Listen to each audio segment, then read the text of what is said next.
Bienvenidos a Curiosidad Relativa. Nos dedicamos a encontrar datos fascinantes. Si te gusta descubrir cosas nuevas, este es tu canal. Queremos mandar un saludo a quien ha comentado el video anterior. Un gran saludo hasta Colombia. Si quieres un saludo, deja tu comentario y lo pondremos lo más pronto posible. ¿Sabías que existe un hombre en Los Ángeles que ha dedicado más de 25 años de su vida a cuidar a niños con enfermedades terminales? Su nombre es Mohamed Besik, un inmigrante libio de 65 años que ha brindado amor y un hogar a más de 80 niños en sus últimos momentos de vida. La travesía de Mohamed comenzó en 1978, cuando llegó a Estados Unidos para estudiar ingeniería electrónica. Años más tarde, junto a su esposa Dawn, decidió abrir su hogar a niños que, debido a sus condiciones médicas, habían sido abandonados o no tenían a dónde ir. Desde 1995, la pareja se enfocó en acoger exclusivamente a niños con enfermedades terminales, ofreciendo un entorno lleno de amor y cuidado en sus últimos días. Tras el fallecimiento de Dawn en 2014, Mohamed continuó con esta labor altruista en solitario. Además de cuidar a estos niños, también es padre de su hijo biológico, Adam, quien nació con enanismo y osteogénesis imperfecta, conocida como la enfermedad de los huesos frágiles. A pesar de los desafíos, Mohamed se dedica en cuerpo y alma a proporcionarles una vida digna y llena de amor. La dedicación de Mohamed no ha pasado desapercibida. En 2017, su historia se hizo viral gracias a un artículo del LA Times, lo que llevó a la creación de una campaña en GoFundMe para apoyarlo en su misión. Los fondos recaudados han sido destinados a mejorar las condiciones de su hogar, incluyendo la instalación de un sistema de aire acondicionado central para garantizar el bienestar de los niños, especialmente aquellos con dificultades para regular su temperatura corporal. A pesar de enfrentar sus propios problemas de salud, incluyendo una batalla contra el cáncer de colon, Mohamed nunca ha flaqueado en su compromiso. Su fe y convicción en la importancia de ayudar al prójimo lo impulsan a seguir adelante. Como él mismo afirma, somos seres humanos. Debemos ayudarnos unos a otros, no importa el color, la religión o el país. De esta manera, podemos vivir en armonía, unidos y no divididos. La historia de Mohamed nos recuerda la importancia de la empatía y la compasión en un mundo que a menudo parece carecer de ellas. Su dedicación desinteresada contrasta con una sociedad donde, en ocasiones, prevalece el individualismo. Mientras muchos buscan el éxito personal, Mohamed encuentra su propósito en brindar amor y cuidado a aquellos que más lo necesitan, sin esperar nada a cambio. En un mundo donde las noticias suelen destacar lo negativo, historias como la de Mohamed Besik nos inspiran y nos muestran que aún existen personas dispuestas a sacrificar su comodidad por el bienestar de otros. ¿Te has preguntado alguna vez cómo podrías marcar la diferencia en la vida de alguien que lo necesita? ¿Sabías que una explosión nuclear submarina en 1946 dejó una huella imborrable en el Pacífico y en la conciencia mundial? Imagina una laguna paradisíaca en el atolón Bikini, transformada en un escenario de devastación sin precedentes. La prueba Baker, parte de la operación Crossroads, no solo fue una demostración del poderío nuclear de Estados Unidos, sino también un experimento cuyas consecuencias aún resuenan hoy en día. El 25 de julio de 1946, a las 8:35 de la mañana, una bomba de plutonio de 23 kilotones, similar a la que devastó Nagasaki, fue detonada a 27 metros bajo la superficie de la laguna. La explosión generó una columna de agua de 1,8 kilómetros de altura y 900 metros de ancho, lanzando al aire 2 millones de toneladas de agua y sedimentos marinos. Para ponerlo en perspectiva, es como si el contenido de 800,000 piscinas olímpicas hubiera sido expulsado violentamente en segundos. Esta monumental explosión dejó un cráter submarino de 700 metros de diámetro y 8 metros de profundidad en el fondo marino. Los barcos dispuestos alrededor del punto cero, incluyendo veteranos de guerra y buques capturados, fueron destruidos o seriamente dañados. La fuerza de la detonación y la masa de agua desplazada demostraron el inmenso poder destructivo de las armas nucleares en entornos marítimos. Sin embargo, más allá de la destrucción física inmediata, las secuelas radiactivas fueron alarmantes. La explosión submarina dispersó una cantidad significativa de material radiactivo en el agua, contaminando la laguna y los barcos que sobrevivieron a la detonación. Esta contaminación fue tan intensa que las operaciones de descontaminación resultaron ineficaces, y muchos de los barcos afectados tuvieron que ser hundidos posteriormente debido a los altos niveles de radiación que presentaban. Los habitantes del atolón Bikini habían sido evacuados previamente con la promesa de regresar pronto. Sin embargo, la realidad fue distinta. La contaminación radiactiva hizo que el atolón fuera inhabitable y los intentos de reasentamiento en décadas posteriores fracasaron debido a los peligros persistentes. A pesar de las compensaciones económicas ofrecidas por Estados Unidos, la pérdida de su hogar ancestral y el desplazamiento forzado dejaron cicatrices profundas en la comunidad de Bikini. El impacto ambiental también fue significativo. La radiación afectó a la flora y fauna del atolón. No obstante, estudios recientes han mostrado una sorprendente resiliencia en el ecosistema marino. Investigaciones realizadas en 2017 revelaron una abundante vida marina en la laguna del atolón, con corales y peces prosperando a pesar de la radiación residual. Este fenómeno ha intrigado a los científicos, quienes buscan comprender cómo estas especies han adaptado sus mecanismos biológicos para sobrevivir en un entorno contaminado, lo que podría ofrecer pistas valiosas para la investigación médica, especialmente en el ámbito del cáncer. La prueba Baker también tuvo repercusiones significativas en el ámbito militar y político. Fue la primera vez que se evidenció el desafío que representa la radiación residual tras una explosión nuclear, complicando las operaciones de limpieza y recuperación. Además, estas pruebas en el Pacífico contribuyeron al inicio de movimientos antinucleares y generaron debates internacionales sobre la ética y las consecuencias de las pruebas nucleares, especialmente cuando afectaban a poblaciones indígenas y ecosistemas únicos. Hoy, el atolón Bikini permanece deshabitado, pero su legado perdura. Los restos de los barcos hundidos se han convertido en un atractivo para buceadores, y el lugar sirve como recordatorio de la capacidad destructiva de la humanidad y de la resiliencia de la naturaleza. A medida que reflexionamos sobre estos eventos, surge una pregunta inevitable. ¿Hemos aprendido verdaderamente las lecciones que nos dejó la prueba Baker y las pruebas nucleares en el atolón Bikini? ¿Sabías que, en medio del desastre de Chernóbil en 1986, 3 hombres realizaron una hazaña que evitó una catástrofe aún mayor, salvando potencialmente a millones de personas en Europa?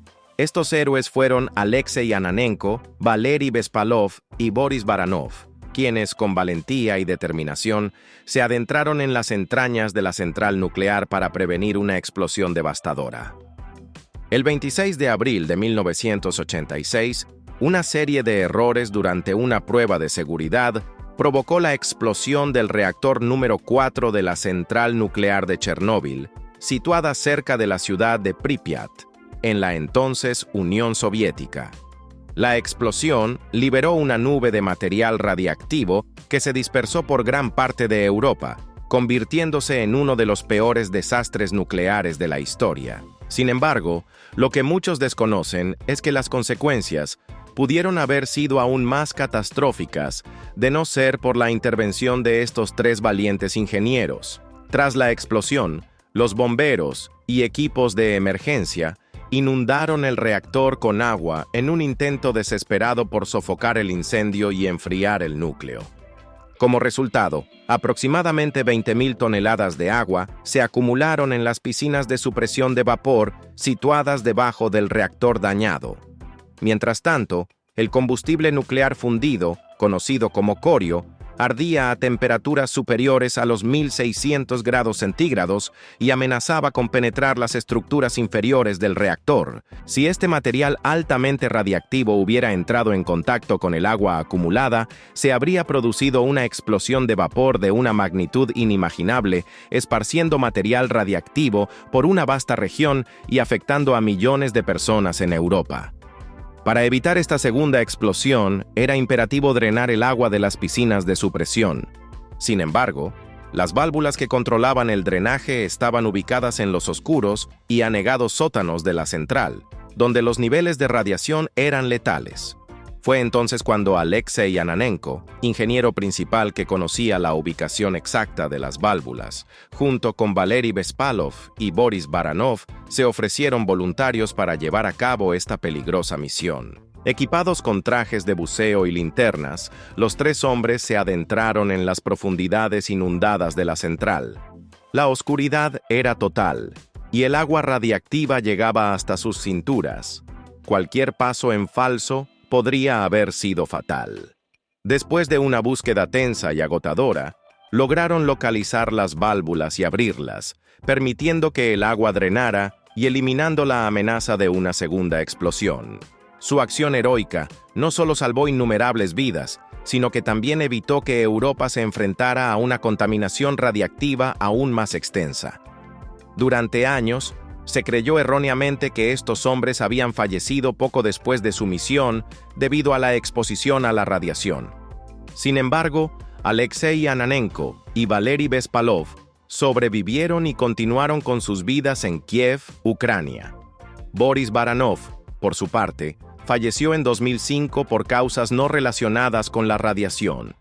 En 2019, en reconocimiento a su valentía y sacrificio, los tres fueron galardonados con el título de Héroe de Ucrania, el más alto honor que otorga el país. La historia de estos tres hombres es un testimonio del espíritu humano y de cómo, en momentos de crisis, individuos comunes pueden realizar actos extraordinarios.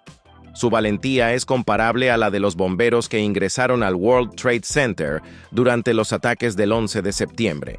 Conscientes del peligro, pero decididos a salvar vidas. Sin su intervención, el desastre de Chernóbil podría haber tenido consecuencias mucho más devastadoras, afectando a generaciones enteras en Europa y más allá. Hoy en día, la central de Chernóbil está cubierta por una estructura conocida como el nuevo confinamiento seguro, un gigantesco domo de metal que sella el reactor destruido y evita la liberación de material radiactivo. Esta estructura, inaugurada oficialmente en 2019, es un recordatorio permanente de la tragedia que ocurrió y del heroísmo de quienes arriesgaron sus vidas para proteger a otros. La zona alrededor de Chernóbil se ha convertido en un destino turístico, atrayendo a personas de todo el mundo que desean aprender sobre el desastre y rendir homenaje a las víctimas y héroes de aquella fatídica noche. La historia de Ananenko, Bespalov y Baranov es una de las muchas que emergen de este lugar, recordándonos la capacidad humana para el sacrificio y la valentía en las circunstancias más adversas. Al reflexionar sobre su heroísmo, surge una pregunta inevitable. ¿Estaríamos nosotros dispuestos a arriesgar nuestras vidas de manera desinteresada por el bien de la humanidad, enfrentando peligros inimaginables para salvar a otros? ¿Sabías que el imponente pico del Tucán no es solo una extravagante obra de la naturaleza, sino una herramienta multifuncional que va más allá de lo que podríamos imaginar? Imagina por un momento que llevas un sombrero gigante y colorido. A primera vista, podría parecer que lo usas solo para destacar en una multitud. Sin embargo, ¿qué pasaría si ese sombrero también te ayudara a regular tu temperatura corporal, alcanzar objetos lejanos y comunicarte con otros? Algo similar ocurre con el pico del Tucán. Durante siglos, científicos y naturalistas se han maravillado y cuestionado la razón detrás de este descomunal pico. Charles Darwin, por ejemplo, sugirió que su tamaño y colorido podrían deberse a la selección sexual, actuando como un atractivo para potenciales parejas. Otros expertos propusieron que servía para pelar frutas, intimidar a rivales o incluso invadir nidos ajenos. No obstante, investigaciones más recientes han revelado una función sorprendente y vital del pico del tucán: la termorregulación. Al igual que los elefantes utilizan sus orejas para disipar el calor, el tucán emplea su pico como un radiador natural. Estudios han demostrado que, al aumentar la temperatura ambiental, el pico del tucán se calienta rápidamente, permitiendo que el ave libere el exceso de calor y mantenga su cuerpo a una temperatura óptima. Por el contrario, en ambientes más fríos, el flujo sanguíneo hacia el pico disminuye, conservando el calor corporal. Para entender mejor esta función, pensemos en un automóvil. Los vehículos cuentan con radiadores que regulan la temperatura del motor, evitando que se sobrecaliente. De manera análoga, el pico del tucán actúa como un sistema de enfriamiento, asegurando que el ave no sucumba al calor de las selvas tropicales donde habita. Además de su papel en la regulación térmica, el pico del tucán es una herramienta esencial para su alimentación. Gracias a su longitud y forma, el tucán puede alcanzar frutas situadas en ramas delgadas que no soportarían su peso. Es como si tuviéramos un brazo extensible que nos permitiera agarrar una manzana en la rama más alta de un árbol, sin necesidad de trepar. Durante el cortejo, el pico también juega un papel fundamental. Las parejas de tucanes participan en rituales donde se lanzan frutas mutuamente, fortaleciendo su vínculo. Este comportamiento es comparable a una danza de enamorados que intercambian regalos, reforzando su conexión y compromiso. Otra función interesante del pico es su uso como elemento disuasorio. Aunque su estructura es ligera y no está diseñada para el combate, su tamaño imponente puede intimidar a posibles depredadores o competidores, actuando como una señal de advertencia. Es similar a cuando algunos animales inflan su cuerpo o despliegan plumajes coloridos para parecer más grandes y peligrosos de lo que realmente son. La estructura del pico es fascinante en sí misma. A pesar de su tamaño, es increíblemente ligero debido a su interior prácticamente hueco. Esta característica permite al tucán volar sin problemas, ya que un pico pesado dificultaría su movilidad. Es como si lleváramos una mochila de gran tamaño, pero extremadamente liviana, permitiéndonos movernos con facilidad. Además, el pico del tucán es un claro ejemplo de cómo la naturaleza optimiza recursos para múltiples propósitos. No solo es una herramienta para alimentarse y regular la temperatura, sino que también sirve como medio de comunicación. Los colores vibrantes y patrones únicos del pico pueden transmitir información a otros tucanes, ya sea sobre su estado de salud, disposición para el apareamiento o posición jerárquica dentro de un grupo. En resumen, el pico del tucán es una maravilla de la evolución, desempeñando roles que van desde la termorregulación hasta la comunicación social. Su diseño ingenioso y multifuncional nos recuerda que, en la naturaleza, las apariencias no siempre son lo que parecen, y que cada característica tiene un propósito más allá de lo evidente. Ahora, después de descubrir las múltiples funciones del pico del tucán, ¿qué otras adaptaciones sorprendentes crees que esconden las aves de nuestras selvas tropicales? ¿Sabías que las hormigas, esos diminutos insectos que a menudo pasan desapercibidos, poseen habilidades y características que rivalizan con las hazañas más impresionantes del reino animal? Imagina que pudieras levantar un automóvil con tus propias manos. Eso es lo que equivaldría a la fuerza de una hormiga, ya que algunas especies pueden cargar entre 10 y 50 veces su propio peso corporal. Esta increíble capacidad se debe a su estructura corporal y a la distribución eficiente de su masa. Las hormigas no solo son fuertes, sino que también forman sociedades extremadamente organizadas.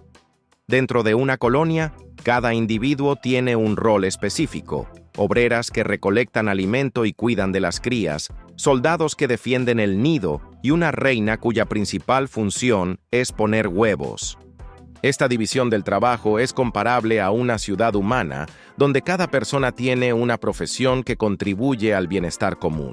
La comunicación es esencial para cualquier sociedad, y las hormigas han desarrollado un sistema fascinante basado en feromonas, sustancias químicas que liberan para transmitir mensajes. Por ejemplo, cuando una hormiga encuentra una fuente de alimento, deja un rastro de feromonas en el suelo para que sus compañeras puedan seguirlo, similar a cómo usamos señales de tráfico para dirigirnos a un destino. Pero no todo es armonía en el mundo de las hormigas.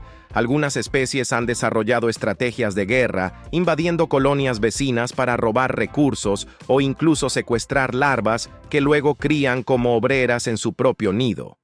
Este comportamiento es comparable a las conquistas territoriales que han ocurrido a lo largo de la historia humana. La adaptabilidad de las hormigas es asombrosa. Han colonizado casi todos los ecosistemas del planeta, desde selvas tropicales hasta desiertos áridos, con excepción de la Antártida y algunas islas remotas. Su capacidad para encontrar soluciones a diversos desafíos ambientales es una lección de resiliencia y adaptación. Algunas especies de hormigas han llevado la agricultura a otro nivel. Las hormigas cortadoras de hojas, por ejemplo, no se alimentan directamente de las hojas que recolectan. En su lugar, las utilizan para cultivar hongos dentro de sus nidos que luego consumen. Este proceso es similar a cómo los humanos cultivan plantas para alimentarse, demostrando que la agricultura no es exclusiva de nuestra especie. La cooperación entre las hormigas también se manifiesta de maneras sorprendentes. Ante obstáculos como ríos o grietas, algunas especies forman puentes vivientes uniendo sus cuerpos, permitiendo que el resto de la colonia cruce de manera segura. En situaciones de inundación, las hormigas de fuego crean balsas flotantes con sus cuerpos para proteger a la reina y las larvas, una estrategia de supervivencia que destaca su increíble trabajo en equipo. Además, ciertas hormigas han desarrollado relaciones simbióticas con otros insectos. Por ejemplo, algunas especies cuidan y protegen a pulgones a cambio de la melaza que estos secretan, actuando como pastores que cuidan de su ganado. Esta relación mutuamente beneficiosa es otro ejemplo de la complejidad de las interacciones en la naturaleza. Las hormigas también son una de las criaturas más antiguas del planeta, con una existencia que se remonta a más de 100 millones de años. Han sobrevivido a cambios climáticos, extinciones masivas y la deriva continental, lo que las convierte en verdaderas supervivientes de la historia de la Tierra. Algunas especies de hormigas poseen habilidades que desafían nuestra comprensión. Por ejemplo, ciertas hormigas pueden clonarse, reproduciéndose sin necesidad de machos, lo que garantiza la continuidad genética de la colonia. Además, hay casos documentados de hormigas que pueden sobrevivir durante un tiempo sin cabeza, continuando con sus actividades habituales hasta que finalmente sucumben por la falta de alimentación. La capacidad de las hormigas para formar megacolonias es otro aspecto fascinante. Algunas especies pueden crear supercolonias que se extienden por cientos de kilómetros, con millones de individuos cooperando entre sí. Este fenómeno es comparable a las grandes metrópolis humanas, donde la colaboración y la organización son clave para el funcionamiento de la sociedad. Además, las hormigas tienen un sentido del olfato altamente desarrollado, lo que les permite reconocer a sus compañeras de colonia y detectar intrusos. Algunas especies incluso poseen venenos poderosos para defenderse de amenazas, demostrando que, a pesar de su tamaño, pueden ser adversarios formidables. La capacidad de las hormigas para entrenarse entre sí es otro ejemplo de su inteligencia colectiva. A través de un método llamado tandem running, una hormiga experimentada guía a una novata hacia una fuente de alimento, enseñándole la ruta y asegurando la eficiencia en futuras expediciones. Además, mantienen la higiene de la colonia llevando a sus compañeras muertas a áreas específicas, actuando como cementerios y previniendo la propagación de enfermedades. Después de conocer estas increíbles facetas de las hormigas, ¿te has preguntado qué otros secretos fascinantes guarda el mundo de los insectos que aún están por descubrir? ¿Sabías que lo que comúnmente llamamos flor en plantas como el girasol, la margarita o el diente de león no es una sola flor, sino una compleja agrupación de muchas flores diminutas? Estas plantas pertenecen a la familia de las Asteraceae, también conocidas como compuestas, y lo que percibimos como una única flor es en realidad una inflorescencia denominada capítulo. Para entender mejor este concepto, primero repasemos la estructura típica de una flor. Una flor estándar se compone de 4 verticilos concéntricos: el cáliz, formado por sépalos; la corola, compuesta por pétalos; el androceo, con estambres que producen polen; y el gineceo, que contiene los carpelos y ovarios. Sin embargo, en las Asteraceae, esta disposición se modifica para formar el capítulo, una estructura que agrupa numerosas flores pequeñas en una sola cabeza floral. Tomemos como ejemplo el girasol. Lo que parece ser una gran flor amarilla es en realidad un conjunto de pequeñas flores dispuestas sobre un receptáculo común. Estas flores se dividen en 2 tipos: las flores del radio o lígulas, que son las que asemejan pétalos grandes y se sitúan en la periferia, y las flores del disco o flósculos, que son más pequeñas y tubulares, ubicadas en el centro del capítulo. Las lígulas suelen ser flores femeninas, mientras que los flósculos suelen ser hermafroditas, conteniendo ambos órganos reproductores. Esta disposición no solo es estética, sino que también tiene una función ecológica significativa. Al agrupar muchas flores en una sola estructura, las Asteraceae ofrecen una mayor cantidad de néctar y polen en un área concentrada, lo que resulta muy atractivo para polinizadores como abejas y mariposas. Además, la apariencia de una sola gran flor facilita la localización por parte de estos insectos, incrementando la eficiencia de la polinización. Comparando con otras inflorescencias, como los racimos de la vid o las espigas del trigo, el capítulo de las Asteraceae es especialmente eficiente. Mientras que en un racimo las flores están dispuestas a lo largo de un eje central y en una espiga las flores se sitúan sin pedúnculo, en un capítulo las flores se agrupan de manera compacta sobre un receptáculo plano o convexo. Esta configuración maximiza el espacio y facilita la visita de los polinizadores, ya que pueden acceder a múltiples flores en una sola parada. El diente de león es otro ejemplo interesante dentro de las Asteraceae. Cada cabeza de diente de león puede contener hasta 200 florecillas, y lo que vemos como una esfera blanca es en realidad una colección de semillas listas para ser dispersadas por el viento. Esta estrategia de dispersión, facilitada por estructuras llamadas vilanos, que actúan como paracaídas, permite que las semillas viajen y colonicen nuevas áreas. La margarita, por su parte, presenta una estructura similar al girasol. Sus pétalos blancos son en realidad lígulas, y el centro amarillo está compuesto por numerosos flósculos. Esta organización no solo es eficiente para la polinización, sino que también ha permitido a las margaritas adaptarse a diversas condiciones ambientales, convirtiéndose en una de las familias de plantas con mayor número de especies. La evolución de la inflorescencia en capítulo ha sido una estrategia exitosa para las Asteraceae. Al simular una sola flor grande, estas plantas han optimizado su interacción con los polinizadores y han asegurado una reproducción eficiente.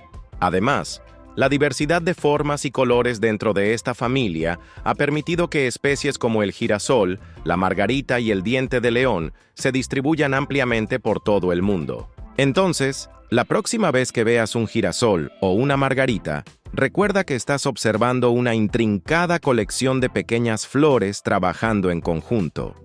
¿No es fascinante cómo la naturaleza encuentra diversas maneras de organizarse para asegurar la supervivencia y reproducción de las especies?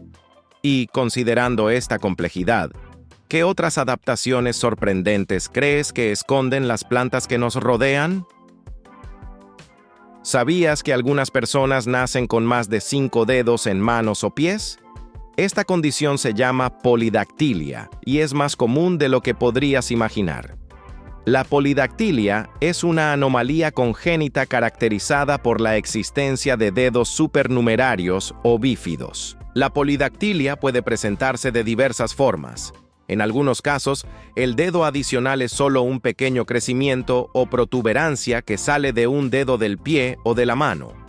En otros casos, los dedos adicionales pueden estar completamente formados o en cualquier punto intermedio. La polidactilia se clasifica según la ubicación del dedo extra. Preaxial. El dedo adicional se encuentra en el lado del pulgar o del dedo gordo del pie. Postaxial. El dedo extra aparece en el lado del meñique de la mano o del pie. Central. El dedo adicional se ubica entre los dedos normales. La mayoría de los casos de polidactilia son postaxiales, es decir, el dedo extra se encuentra junto al meñique. La incidencia de la polidactilia varía según la población. Afecta a 1 de cada 500 bebés nacidos vivos, aunque la frecuencia aumenta en ciertos grupos, con mayor incidencia en hombres que en mujeres. La polidactilia puede ocurrir de forma aislada o estar asociada a síndromes genéticos más complejos. Por ejemplo, puede ser una manifestación de trastornos genéticos como el síndrome de Meckel o la trisomía 13. El tratamiento de la polidactilia generalmente implica la extirpación quirúrgica del dedo adicional, especialmente cuando éste afecta la función o la estética de la mano o el pie. El momento de la cirugía depende de varios factores, incluyendo la complejidad de la malformación y la salud general del niño. En casos de dedos adicionales que contienen hueso pero no articulaciones, la cirugía puede ser más compleja y requerir una planificación cuidadosa. Después de la cirugía, es común que los pacientes necesiten terapia ocupacional para mejorar la función y la fuerza de la mano o el pie afectado. Esta terapia ayuda a los pacientes a adaptarse a la nueva estructura de su extremidad y a desarrollar habilidades motoras finas. La polidactilia es un ejemplo fascinante de cómo la genética puede influir en nuestra anatomía de maneras inesperadas. Aunque tener un dedo extra puede parecer inusual, esta condición ha sido documentada a lo largo de la historia y en diversas culturas. En algunos casos, se ha considerado un signo de buena suerte o habilidades especiales. La comprensión de la polidactilia y su manejo ha avanzado significativamente en las últimas décadas. Gracias a los avances en la cirugía y la terapia, la mayoría de las personas con polidactilia pueden llevar una vida normal y activa, sin limitaciones significativas en la función de sus manos o pies. ¿O te has preguntado alguna vez cómo una simple variación genética puede llevar al desarrollo de estructuras adicionales en nuestro cuerpo? ¿Sabías que la Luna tiene una cara que nunca vemos desde la Tierra? A esta se le llama la cara oculta o el lado oscuro de la Luna, aunque en realidad recibe luz solar como su lado visible. Durante décadas, esta región inexplorada ha sido un misterio para la humanidad. Sin embargo, el 3 de enero de 2019, China logró un hito histórico al posar la sonda Chang'e 4 en esta enigmática zona, abriendo una nueva era en la exploración lunar. La misión Chang'e 4, nombrada en honor a la diosa china de la luna, despegó el 8 de diciembre de 2018. Su objetivo principal era alunizar en el cráter von Karman, un gigantesco impacto de 186 kilómetros de diámetro situado en la cuenca Aitken, cerca del polo sur lunar. Esta área es una de las más antiguas y profundas de la Luna, lo que la convierte en un lugar ideal para estudiar su historia geológica y, por ende, la del sistema solar. Al observar la Luna desde la Tierra, notamos que su cara visible tiene vastas llanuras de basalto conocidas como mares y relativamente pocos cráteres. En contraste, la cara oculta está densamente cubierta de cráteres, lo que sugiere una historia geológica diferente. La Chang'e 4 tenía la misión de analizar la composición del terreno y el relieve de esta zona para proporcionar pistas sobre los orígenes y la evolución del satélite. Una de las mayores dificultades de esta misión fue la comunicación. Debido a que la cara oculta de la Luna nunca mira hacia la Tierra, la comunicación directa es imposible. Para resolver este problema, China lanzó previamente el satélite Queqiao, que actúa como un puente de comunicación entre la sonda y los controladores en la Tierra. Este ingenioso enfoque es comparable a usar un espejo para ver una esquina que de otro modo estaría fuera de nuestra vista. La sonda Chang'e 4 transportaba un rover llamado Yutu 2 o Conejo de Jade 2, diseñado para explorar la superficie lunar. Este rover es similar a un vehículo todoterreno en miniatura, equipado con instrumentos científicos para analizar muestras del suelo y estudiar la estructura del subsuelo. Imagina un pequeño geólogo robótico recorriendo un desierto inexplorado, recolectando datos vitales para entender su formación y composición. La misión también incluyó experimentos biológicos. Llevó consigo semillas de diversas plantas y huevos de gusanos de seda para observar cómo se desarrollan en la gravedad lunar. Este experimento es comparable a intentar cultivar un jardín en un entorno completamente diferente al de la Tierra, proporcionando información valiosa sobre la posibilidad de sustentar vida en futuras bases lunares. El éxito de la Chang'e 4 no solo demostró la capacidad tecnológica de China, sino que también marcó un paso significativo en la carrera espacial moderna. Mientras que durante la Guerra Fría la exploración espacial fue dominada por Estados Unidos y la Unión Soviética, en la actualidad vemos a China emergiendo como una potencia espacial. Este logro es similar a un nuevo corredor que se une a una carrera de relevos, tomando el testigo y avanzando con determinación hacia la meta. La exploración de la cara oculta de la Luna abre la puerta a innumerables posibilidades científicas. Por ejemplo, debido a que esta región está protegida de las interferencias de radio de la Tierra, es un lugar ideal para instalar telescopios de radioastronomía que puedan observar el universo profundo sin obstáculos.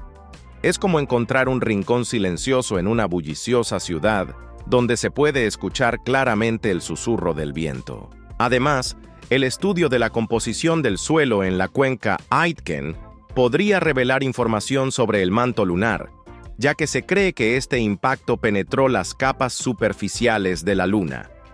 Esto es comparable a excavar profundamente en la corteza terrestre para entender mejor su estructura interna y origen. La misión Chang'e 4 también simboliza la creciente cooperación internacional en la exploración espacial.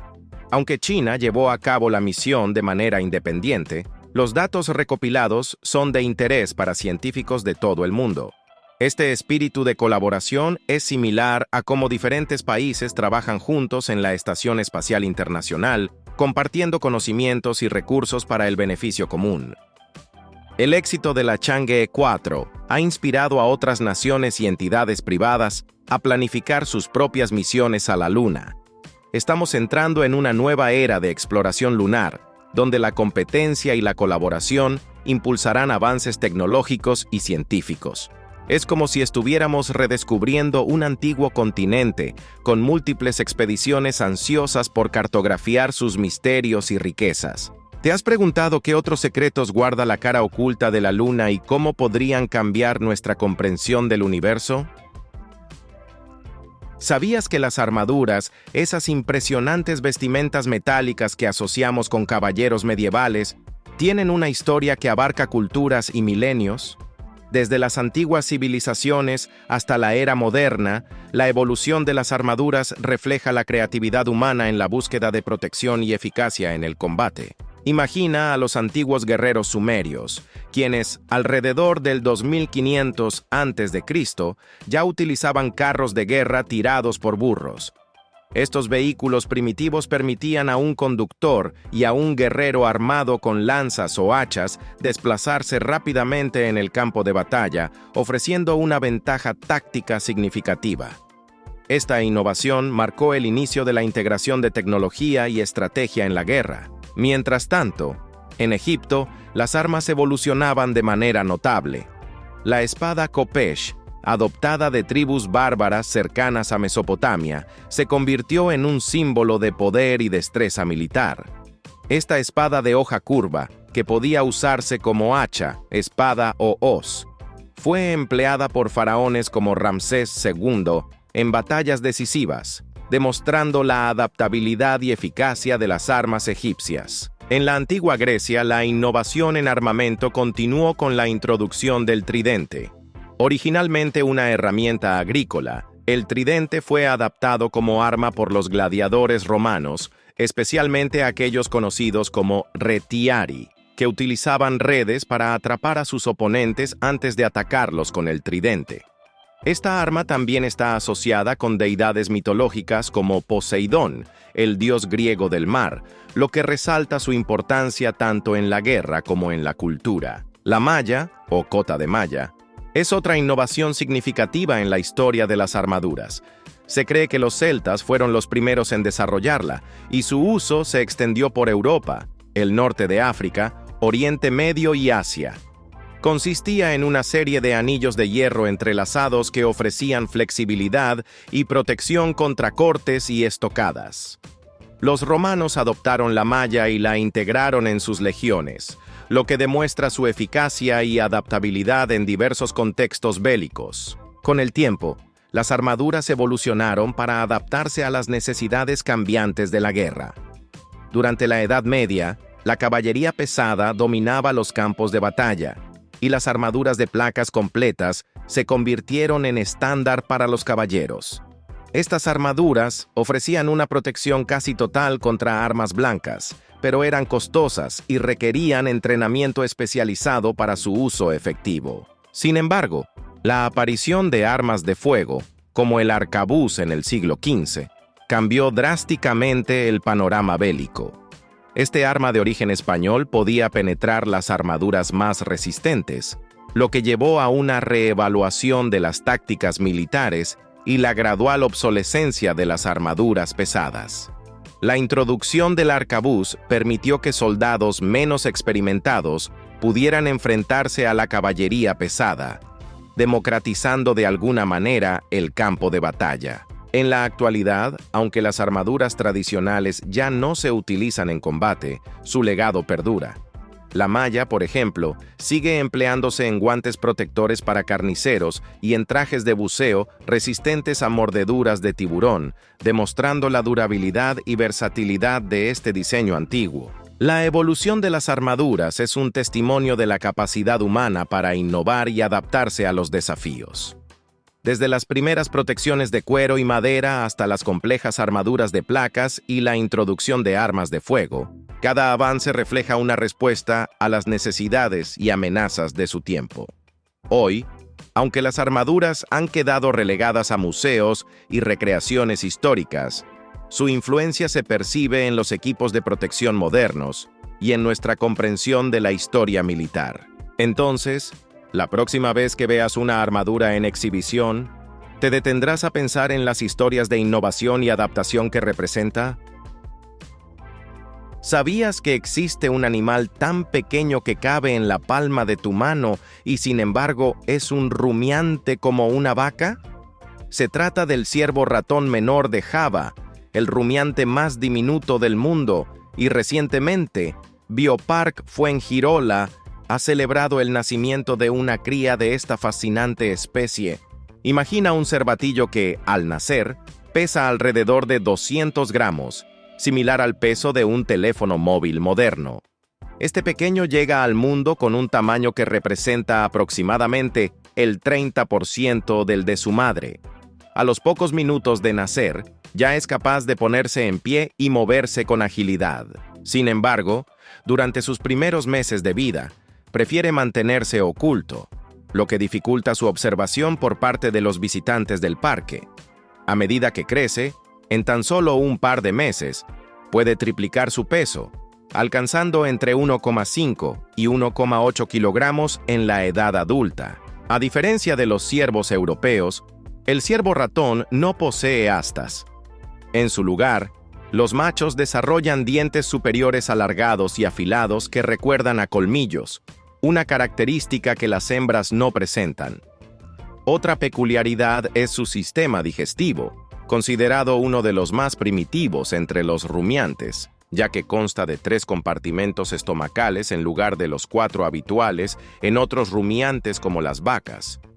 Esta adaptación les permite rumiar, es decir, regurgitar, y volver a masticar la comida ingerida previamente, al igual que lo hacen las ovejas, las cabras y otros ciervos. El comportamiento del ciervo ratón es mayormente solitario y tímido, lo que les lleva a intentar pasar desapercibidos en su entorno. Esta naturaleza reservada, sumada a su diminuto tamaño, hace que sean difíciles de estudiar en su hábitat natural. Aunque se reconoce la existencia de 6 especies de ciervo ratón distribuidas en las densas selvas del sur de Asia, siguen siendo en gran medida desconocidas para la comunidad científica. En cuanto a su reproducción, el ciervo ratón es notablemente prolífico. Puede reproducirse en cualquier época del año, y su gestación dura aproximadamente 4 meses y medio. Curiosamente, la hembra entra en celo inmediatamente después de dar a luz, lo que le permite quedar preñada de nuevo en un corto periodo de tiempo. Alcanzan la madurez sexual alrededor de los 5 meses de edad y suelen formar parejas monógamas. Biopark Fuengirola participa en el Programa Europeo de Especies en Peligro, EEP, del ciervo ratón desde 2003. Durante estos más de 20 años, el parque ha registrado 16 nacimientos, incluyendo el más reciente. Este logro es significativo, ya que contribuye a la conservación y al conocimiento de una especie tan singular y poco conocida. La llegada de esta nueva cría no solo enriquece la biodiversidad del parque, sino que también ofrece una oportunidad única para que los visitantes aprendan sobre una de las criaturas más enigmáticas del reino animal. Observar a este pequeño rumiante es como tener una ventana al pasado, considerando su sistema digestivo primitivo y sus características únicas. Además, su nacimiento en cautividad es un paso positivo hacia la preservación de la especie, especialmente cuando su estudio en la naturaleza es tan complejo. La historia del ciervo ratón nos recuerda la increíble diversidad del mundo natural y cómo, incluso las criaturas más pequeñas, desempeñan roles vitales en sus ecosistemas. Cada nacimiento en cautiverio es una esperanza renovada para la conservación de especies que, de otro modo, podrían desaparecer sin que lleguemos a conocerlas plenamente. ¿No es fascinante cómo la naturaleza nos sorprende con seres tan extraordinarios y, a la vez, tan diminutos? ¿Sabías que existió un hombre cuya nariz medía 19 centímetros? Thomas Weathers, un artista de circo británico del siglo XVIII, ostenta el récord de la nariz más larga de la historia. Su prominente apéndice nasal no solo le otorgó notoriedad, sino que también le permitió ganarse la vida exhibiéndolo en espectáculos ambulantes por todo Yorkshire, Inglaterra. En una época donde las peculiaridades físicas a menudo eran vistas como atracciones, Weathers aprovechó su inusual característica para destacar en el mundo del entretenimiento. Mientras que hoy en día muchas personas buscan corregir imperfecciones a través de cirugías estéticas, en el siglo XVIII, individuos como Thomas transformaban sus diferencias en oportunidades. Su nariz, que medía 19 centímetros, 7,5 pulgadas, lo convirtió en una figura reconocida en su tiempo. Para poner en perspectiva la magnitud de su nariz, consideremos que el promedio de longitud nasal en humanos es de aproximadamente 5,8 centímetros. Esto significa que la nariz de Weathers era más de 3 veces más larga que la de una persona promedio. Actualmente, el turco Mehmet Ozyurek posee la nariz más larga entre las personas vivas, midiendo cerca de 8,8 centímetros, menos de la mitad de la de Weathers. Aunque no existen fotografías de Weathers debido a la época en la que vivió, su legado perdura. Una figura de cera que representa su cabeza, con su distintiva nariz, se exhibe en el Museo Ripley's Believe It or Not en Inglaterra, ofreciendo a los visitantes una visión de su singular apariencia. La vida de Thomas Weathers es un testimonio de cómo las diferencias físicas, que podrían haber sido motivo de burla o marginación, se convirtieron en su medio de sustento y fama. Al igual que otros individuos con características inusuales, supo transformar su condición en una ventaja, desafiando las percepciones de su tiempo. En contraste, en la actualidad, la sociedad tiende a buscar la homogeneidad en la apariencia física, con un énfasis en la corrección de lo que se considera imperfecciones. Sin embargo, historias como la de Weathers nos recuerdan que la diversidad humana es amplia y que las diferencias pueden ser fuente de singularidad y valor. La fascinación por las características físicas extremas no es nueva. A lo largo de la historia, individuos con rasgos fuera de lo común han sido objeto de curiosidad y admiración. Desde el hombre más alto del mundo hasta la persona con el cabello más largo, estas particularidades nos muestran la diversidad y amplitud de la condición humana. La historia de Thomas Weathers también plantea preguntas sobre cómo la sociedad percibe y trata a quienes se desvían de la norma. Mientras que en su tiempo, su nariz le permitió ganarse la vida y ser reconocido hoy en día. ¿Cómo tratamos a quienes tienen características físicas inusuales? Los vemos con curiosidad, admiración o prejuicio.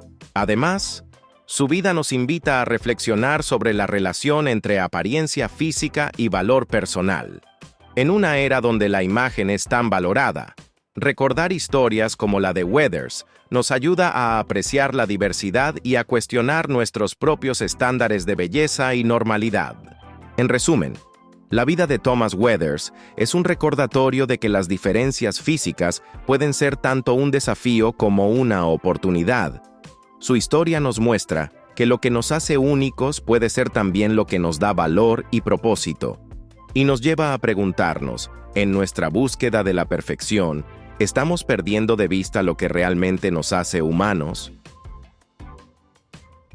¿Sabías que los insectos podrían convertirse en la fuente de proteínas del futuro?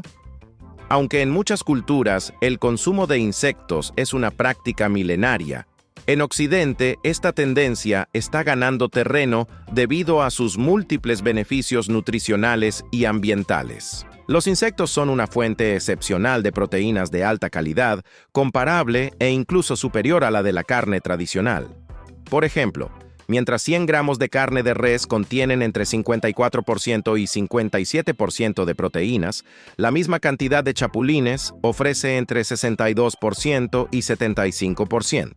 Además, los insectos aportan ácidos grasos esenciales, vitaminas como la B12 y minerales como hierro y zinc.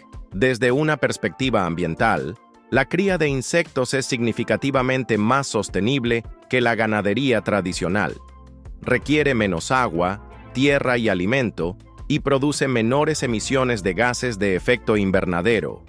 Por ejemplo, para producir 1 kilogramo de proteína de insecto, se necesita una fracción de los recursos requeridos para obtener la misma cantidad de proteína bovina. La entomofagia, o consumo de insectos, es común en regiones de Asia, África y América Latina, donde forman parte de la dieta tradicional.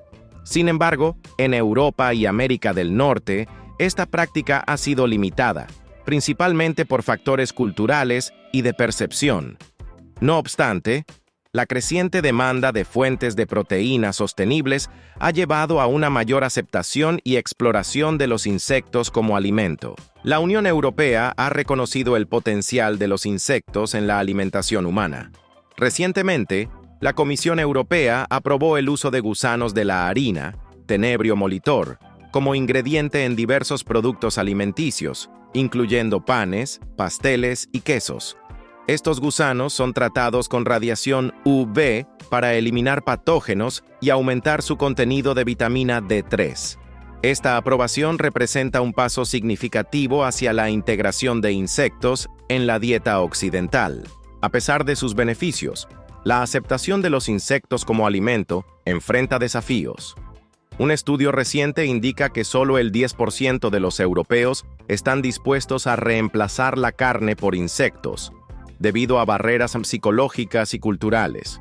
Para superar estas resistencias, las empresas del sector están desarrollando productos atractivos y trabajando en campañas educativas para informar al público sobre las ventajas de consumir insectos. Además de los insectos, existen otras fuentes alternativas de proteínas que están ganando popularidad, como la proteína de guisante.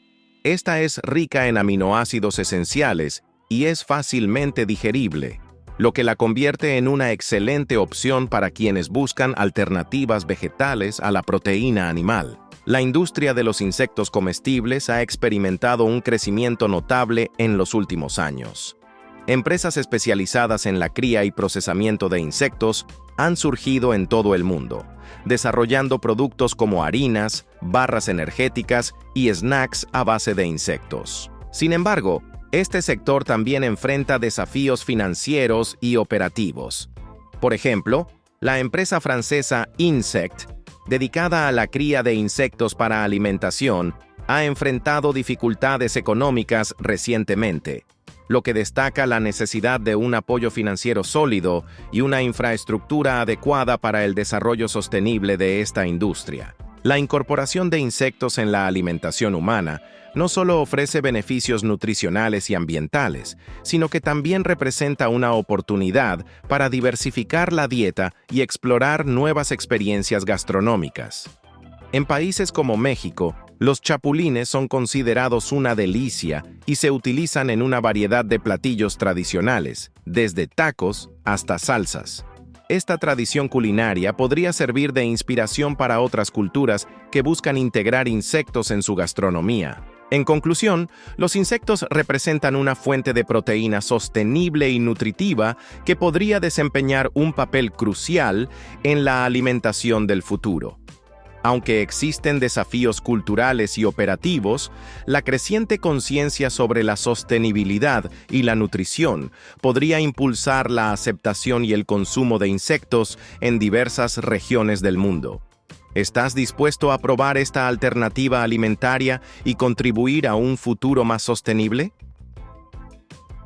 ¿Sabías que a lo largo de la historia, la humanidad ha ideado métodos extremadamente crueles para infligir dolor y sufrimiento a otros? Estos dispositivos, concebidos con fines de tortura y ejecución, reflejan la oscura creatividad humana en su máxima expresión. Imagina una rueda de carro colocada en posición vertical. Durante la Edad Media, este instrumento se utilizaba para ejecutar a los condenados. Tras golpear las articulaciones de la víctima, se la colocaba sobre la rueda, posicionando cabeza, torso y extremidades de manera que quedaran alineadas. Esta disposición provocaba una agonía insoportable debido a las fracturas y la dificultad para respirar. Otro dispositivo infame es la cama estiracuerpos. Este aparato consistía en una estructura en la que se ataba al prisionero, estirando su cuerpo hasta dislocar y romper sus articulaciones. La intención era obtener confesiones o castigar, causando un dolor extremo que dejaba secuelas físicas permanentes. La creatividad en los métodos de tortura también llevó a la invención del toro de Falaris. Este dispositivo era una estatua de bronce en forma de toro, con una entrada en su abdomen. Se introducía a la víctima en su interior, y al encender un fuego debajo, el metal se calentaba, cocinando vivo al prisionero. Además del sufrimiento físico, el sonido producido por la víctima al gritar se amplificaba, creando una experiencia aún más aterradora. Estos métodos, aunque parecieran pertenecer a un pasado lejano, encuentran ecos en prácticas más recientes. Por ejemplo, durante la guerra contra el terrorismo, se utilizaron técnicas como el ahogamiento simulado, también conocido como waterboarding. Esta práctica, que simula el ahogamiento, provoca una sensación de asfixia extrema y pánico en la persona sometida a ella. La persistencia de tales métodos a lo largo de los siglos plantea una reflexión inquietante sobre la naturaleza humana. A pesar de los avances en derechos humanos y ética, ¿por qué seguimos siendo capaces de idear y aplicar técnicas tan inhumanas? ¿Qué nos motiva a infligir tanto sufrimiento a nuestros semejantes? Estas preguntas nos invitan a profundizar en nuestra propia humanidad y en las sombras que, lamentablemente, pueden habitar en ella. ¿Sabías que en Japón existe una técnica ancestral que permite obtener madera de alta calidad sin necesidad de talar los árboles? Esta práctica, conocida como daisugi, es un ejemplo fascinante de cómo la humanidad puede interactuar de manera sostenible con la naturaleza. El daisugi se originó en la región de Kitayama, en Kioto, durante el siglo XIV.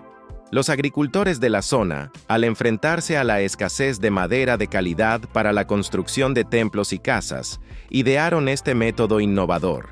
Consiste en podar selectivamente los árboles de cedro japonés, llamados sugi, para fomentar el crecimiento de brotes rectos y uniformes desde el tronco principal. Estos brotes, al crecer verticalmente, producen madera de excelente calidad sin necesidad de talar el árbol completo. Para entender mejor el proceso, imagina que el tronco principal del árbol actúa como una especie de plataforma o base. A través de una poda cuidadosa, se estimula el crecimiento de ramas horizontales que se extienden desde esta plataforma. Estos brotes, al crecer hacia arriba, forman una estructura similar a un bonsái gigante, permitiendo la obtención de madera sin destruir el árbol original. Una de las principales ventajas del daisugi es su sostenibilidad. A diferencia de la tala convencional, que puede llevar décadas para que los bosques se regeneren, este método permite la producción continua de madera de alta calidad sin agotar los recursos naturales. Además, al preservar los árboles originales, se mantiene la biodiversidad y se protege el ecosistema forestal. En la actualidad, el daisugi ha atraído la atención de arquitectos y diseñadores que buscan materiales sostenibles para sus proyectos. Por ejemplo, el arquitecto japonés Kengo Kuma ha utilizado madera obtenida mediante esta técnica en obras como el Museo V&A en Escocia y el Estadio Nacional de Japón en Tokio. De manera similar, Sou Fujimoto empleó esta madera en el pabellón de la Serpentine Gallery de Londres, demostrando la versatilidad y belleza de este recurso natural. La práctica del daisugi no solo refleja la ingeniosidad japonesa en la gestión forestal, sino que también destaca la profunda conexión cultural y espiritual que existe entre las personas y los árboles. Esta técnica simboliza un equilibrio armonioso entre el aprovechamiento de los recursos naturales y su conservación, ofreciendo una lección valiosa sobre sostenibilidad y respeto por el medio ambiente. En conclusión, el daisugi es una prueba de que, con creatividad y respeto, es posible satisfacer las necesidades humanas sin comprometer la salud del planeta. ¿Qué otras prácticas alrededor del mundo podrían enseñarnos a vivir en mayor armonía con la naturaleza? ¿Sabías que masticar chicle podría ayudarte a obtener mejores calificaciones en tus exámenes? Aunque suene sorprendente, varios estudios científicos respaldan esta afirmación, sugiriendo que este hábito puede mejorar la memoria y la concentración. La Universidad de St. Lawrence, en Nueva York, llevó a cabo un estudio titulado Cognitive Advantages of Chewing Gum, en el que participaron 224 estudiantes. Los dividieron en 3 grupos. El primero masticó chicle durante 5 minutos antes del examen. El segundo lo hizo durante el examen y el tercero no masticó chicle. Los resultados mostraron que el primer grupo obtuvo los mejores resultados, lo que los investigadores atribuyen al aumento del flujo sanguíneo al cerebro durante la masticación, mejorando así las habilidades de memoria durante 15 o 20 minutos. De manera similar, el Baylor College of Medicine en Houston realizó un experimento con 108 estudiantes de entre 13 y 16 años. Un grupo masticó chicle durante las clases de matemáticas, al hacer tareas y durante los exámenes, mientras que el otro grupo no lo hizo. Los resultados revelaron que los estudiantes que masticaron chicle mejoraron sus calificaciones en un 3% en comparación con sus compañeros, además de mostrar mayor atención y comportamiento en clase. Estos estudios sugieren que masticar chicle antes o durante actividades que requieren concentración puede tener beneficios temporales en la memoria y el rendimiento cognitivo. Sin embargo, es importante destacar que estos efectos son de corta duración y pueden variar entre individuos. Además, aunque masticar chicle puede ofrecer ventajas en situaciones específicas, no sustituye hábitos de estudio efectivos y constantes. En resumen, incorporar el hábito de masticar chicle en momentos clave, como antes de un examen o una sesión de estudio, podría brindarte una ventaja temporal en términos de memoria y concentración. Sin embargo, siempre es recomendable combinar este hábito con técnicas de estudio comprobadas para maximizar tu rendimiento académico. ¿Qué otras actividades cotidianas crees que podrían tener beneficios inesperados para nuestra salud y bienestar? ¿Sabías que existe una mariposa cuya envergadura puede superar los 30 centímetros, convirtiéndola en el insecto más grande del mundo? Esta maravilla de la naturaleza es la mariposa alas de pájaro de la reina Alexandra, Ornithoptera alexandrae, una especie endémica de las selvas de Papúa Nueva Guinea. Una de las particularidades más fascinantes de esta especie es el dimorfismo sexual. Las hembras, que pueden alcanzar una envergadura de hasta 31 centímetros, poseen alas de forma redonda y colores más apagados, generalmente marrones, con marcas blancas en forma de pico. En contraste, los machos son más pequeños, con una envergadura de entre 16 y 20 centímetros y exhiben colores más vibrantes, como tonos verdes y azules en sus alas, acompañados de marcas amarillas en el abdomen. Este contraste es similar al observado en algunas especies de aves, donde los machos presentan plumajes más coloridos para atraer a las hembras. El ciclo de vida de la mariposa reina Alexandra comienza cuando la hembra deposita sus huevos en plantas del género Pararistolochia. Las larvas recién eclosionadas se alimentan inicialmente del cascarón de huevo y luego de las hojas de estas plantas, las cuales son esenciales para su desarrollo. Este comportamiento es comparable al de otras especies de lepidópteros que dependen de plantas específicas para nutrir a sus crías, garantizando así la supervivencia de la especie. A pesar de su tamaño imponente y su belleza, la mariposa reina Alexandra enfrenta serias amenazas. La deforestación, impulsada por la expansión de plantaciones de palma de aceite, ha reducido drásticamente su hábitat natural. Además, la caza ilegal y el tráfico de especímenes contribuyen a su disminución poblacional. Actualmente, solo se encuentran poblaciones significativas en áreas protegidas, como la meseta de Managalas, pero su futuro sigue siendo incierto. Organizaciones y gobiernos locales están implementando medidas para proteger a esta especie única. La creación de reservas naturales, la promoción de prácticas agrícolas sostenibles y la educación ambiental son algunas de las estrategias empleadas. Estos esfuerzos buscan equilibrar las necesidades humanas con la conservación de la biodiversidad, asegurando que futuras generaciones puedan apreciar y estudiar a esta majestuosa mariposa. En conclusión, la mariposa alas de pájaro de la reina Alexandra es un ejemplo asombroso de la diversidad y complejidad de la naturaleza. Su existencia resalta la importancia de conservar nuestros ecosistemas y de reconocer el impacto que nuestras acciones pueden tener en otras especies. ¿Qué otras maravillas de la fauna mundial crees que están en peligro y requieren nuestra atención? ¿Sabías que en Tiflis, la capital de Georgia, se erige un monumento que narra la historia, la religión y la cultura del país de una manera tan imponente que algunos lo llaman el Stonehenge de Tbilisi?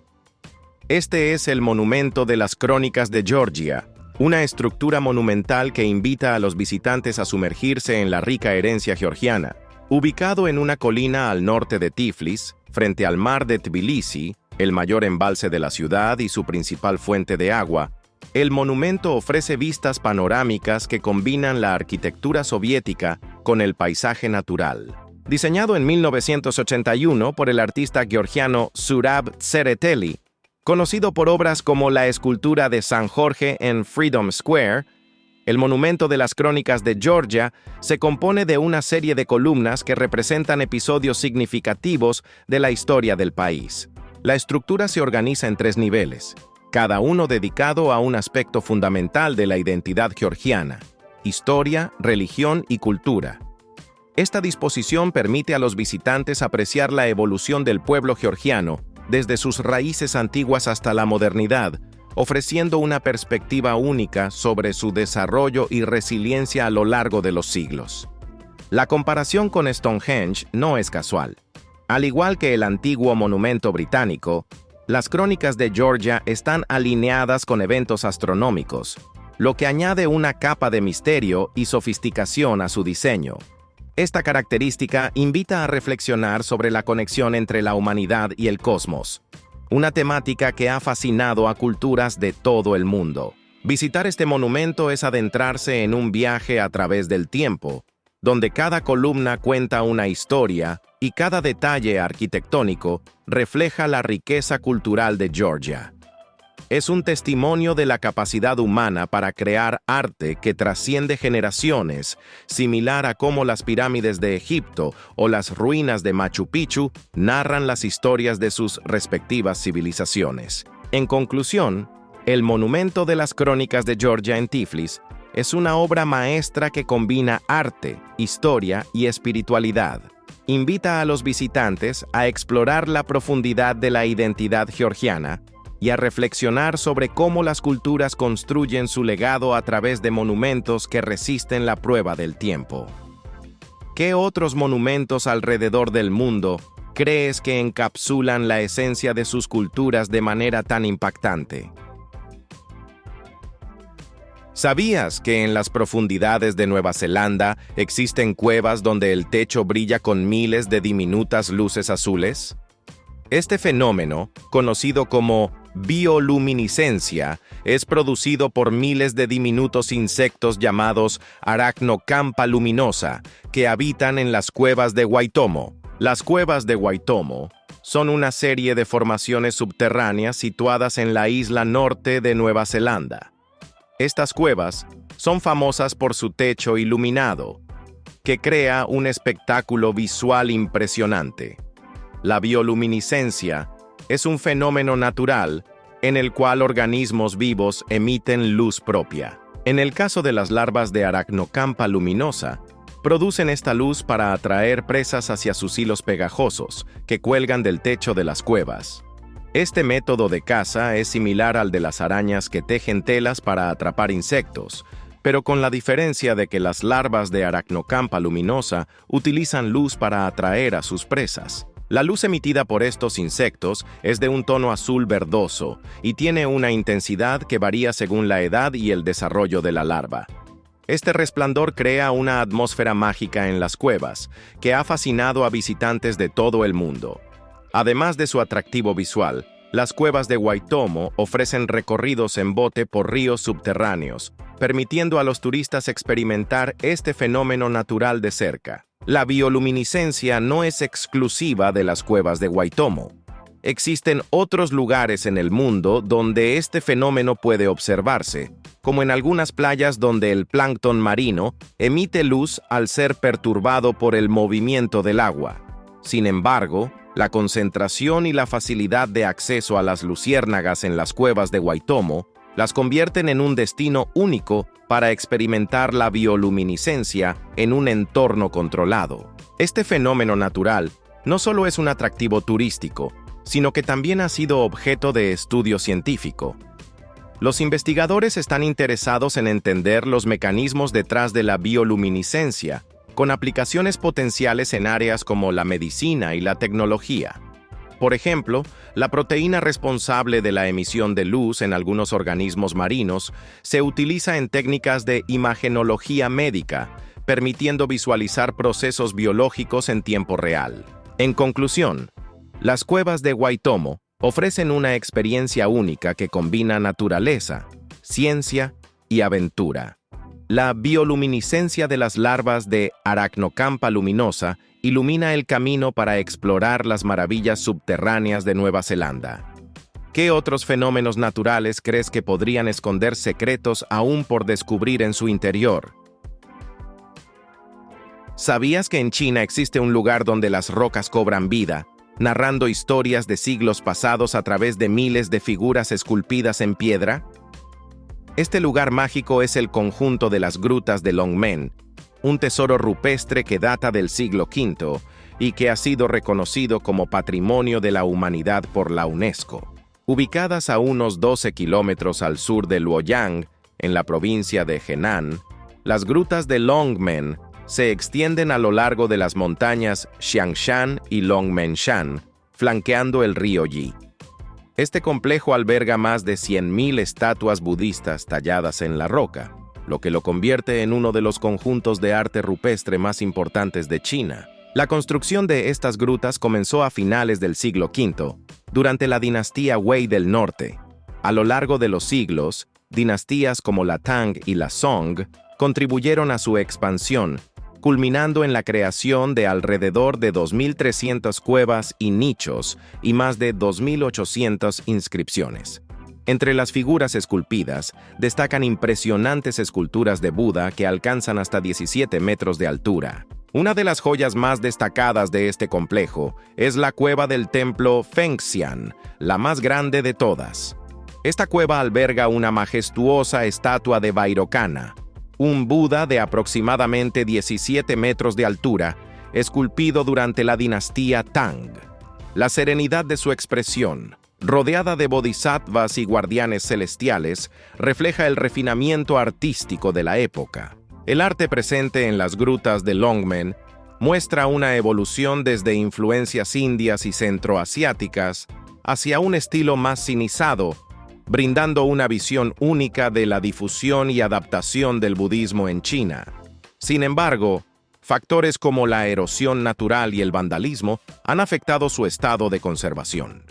Para mitigar estos problemas, se han implementado medidas como restricciones de acceso y proyectos de restauración. En el año 2000, la UNESCO reconoció la importancia de las grutas de Longmen al incluirlas en la lista de patrimonios de la humanidad, destacando su valor artístico, religioso e histórico.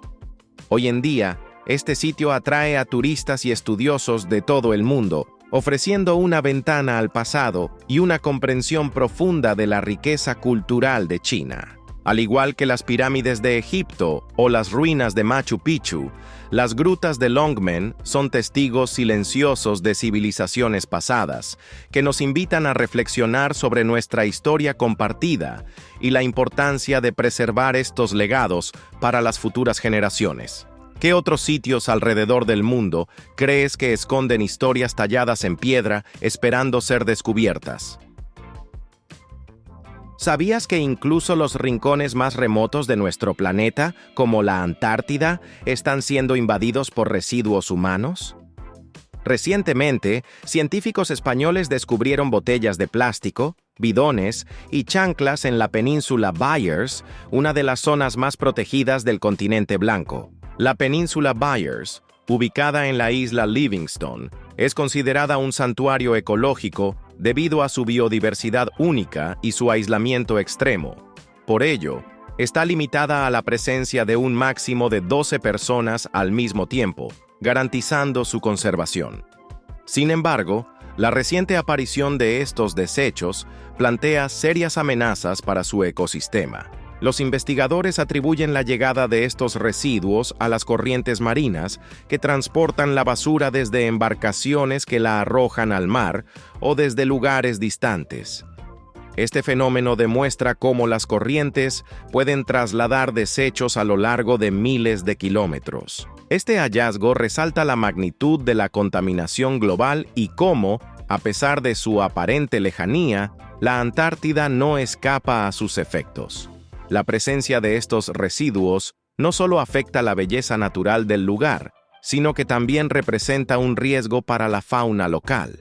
Por ejemplo, especies como los pingüinos pueden confundir objetos flotantes con alimento, ingiriéndolos accidentalmente y poniendo en peligro su salud. Además, la acumulación de plásticos en el océano ha dado origen a un nuevo ecosistema denominado plastisfera. Este conjunto de microorganismos coloniza las superficies plásticas, alterando el equilibrio natural y actuando como vector de patógenos. Investigaciones recientes han estudiado la formación de la plastisfera en condiciones antárticas, encontrando que las bacterias se adhieren rápidamente al plástico, aunque su colonización es más lenta debido a las bajas temperaturas. La situación en la península Byers es un reflejo de un problema más amplio. La contaminación marina afecta incluso a los lugares más remotos y protegidos del planeta. Este fenómeno es comparable a cómo una gota de tinta puede expandirse en el agua, alcanzando rincones que parecen inalcanzables. Para abordar este desafío, es crucial implementar medidas globales que reduzcan la generación de residuos y promuevan su correcta gestión. Además, se requieren esfuerzos de limpieza en áreas afectadas y políticas que regulen las actividades humanas en regiones sensibles.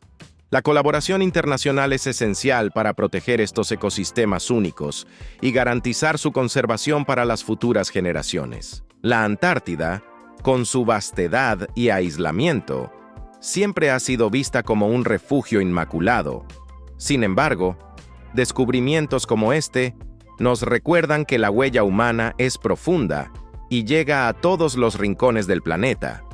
¿Qué otras áreas protegidas crees que podrían estar siendo afectadas por nuestra actividad? ¿Y qué podemos hacer para preservarlas? Gracias por ver el video de hoy. Esperamos que te haya gustado, si fue así. No olvides suscribirte y activar la campanita de notificaciones para que YouTube te avise cuando subamos nuevo video.